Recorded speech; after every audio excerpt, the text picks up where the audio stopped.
Hey lads, TechScanning here. So as we are in 2023 and being a smartwatch fan, I'm sure you are waiting for the next gen of Galaxy watches from the South Korean tech giant Samsung. While there is time left for the Galaxy Watch 6 series debut, but leaks are already popping out giving us an idea of what could be on the horizon. So I am pretty sure you will be agree with me that one of the features that we missed a lot on the higher end Galaxy Watch 5 Pro was the most loved physical rotating bezel.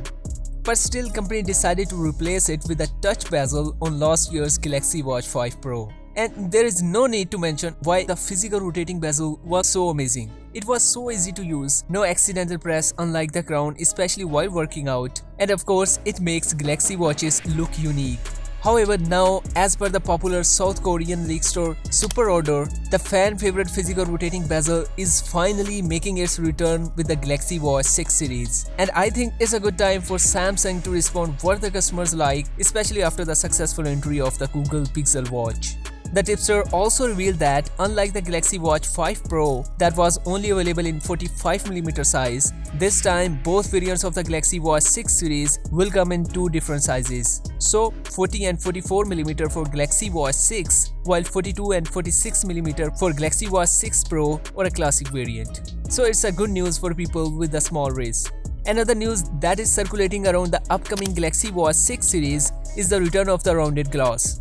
There is no doubt that the rounded glass looks gorgeous on the smartwatches like we saw on the recently released Google Pixel Watch. For a reference, Samsung also used the rounded glass on its Galaxy Watch Active in the past. Anyway, if it is going to happen, we are most likely to see the curved glass on just the standard Galaxy Watch 6 models since it is going to retain the touch bezel. And I think the touch bezel makes more sense with the curved glass. Samsung is likely to upgrade the battery capacity on the whole Galaxy Watch 6 series to make it functional for like 2 days on a single charge, which is something we can call a decent battery life. A Dutch blog hinted that the 40mm Galaxy Watch 6 battery gets a bump from 284 to 300 mAh, while the 44mm from 410 to 425 mAh. The Samsung Galaxy Watch 6 series will debut in August with the next iteration of foldable phones. So what do you think about the Galaxy Watch 6 series? Are you excited about the return of the physical rotating bezel? Share your thoughts below in the comment section, and that's it for now. Of course, I will keep you updated on all the upcoming Galaxy Watch 6 series details, so be sure to subscribe and hit the bell button. And I will see you in the next video. Until then, take care.